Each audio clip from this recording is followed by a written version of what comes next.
عبدالرحمن قاسملو د 22 دسامبر 1930 لگوند قاسملو یا سر به باجار اورمیه جدایک بویه.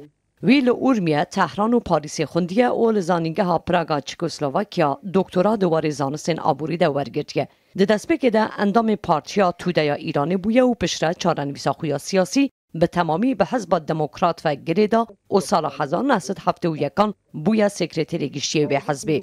آلیگرین وی اوی به کساتیه که به ازمون استراتژیستکی سیاسی و ریبرکی زانا و جهاتی بناو دکن.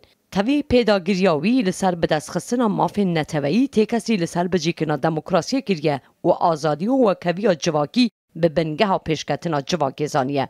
دکتر قاسملو فرمانده گشتی هزین پیشمرگین حزب دموکرات بو و جوان هان ددان ببن پیشمرگه لی شر و لشکرکشی به چاره سری بو پرسا کرد ندزانی. بشداری حزب دموکرات ده البجاردن پارلمانی و خو کاندیدکنا دکتر قاسملو بو انجمن شارزای ریبریه هروها رولاوی ددام از راندن شاندان و نراتیا خلق کردستانی بو دانستاندن لگل حکومت ایرانی جگرینگ ترین حولین سیاسی بون جبو بشداری کرن ده پروسیا سیاسی و چاره سریا پرسا کرد برین آشتی خازانه.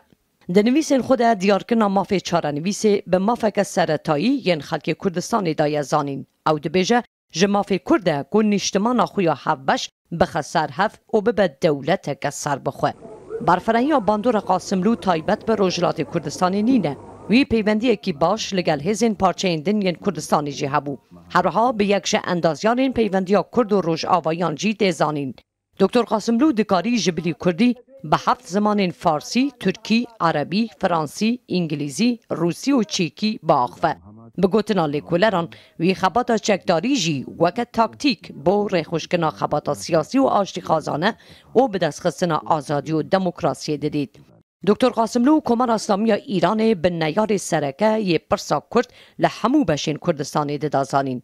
گلک جاران بحثاوه اکی کریه که کمر اسلامی پتانسیل چارسری آشتیانه یا پرسا کرد نینه لی دی ساجی او آماده دانستاندن لگل دابگه. دانستاندنک که در روژا 13 جولای سال 1989 دا اپارتمان اکی باجار وینا دا بو صدما شهید کرناوی. بکجین ویجی هر او کس بون که جبو دانستاندن لگلوی رونشته بون. دکتر قاسملو حزب دموکرات لچاین قندیل به هیز و پرچک بجی هیشت.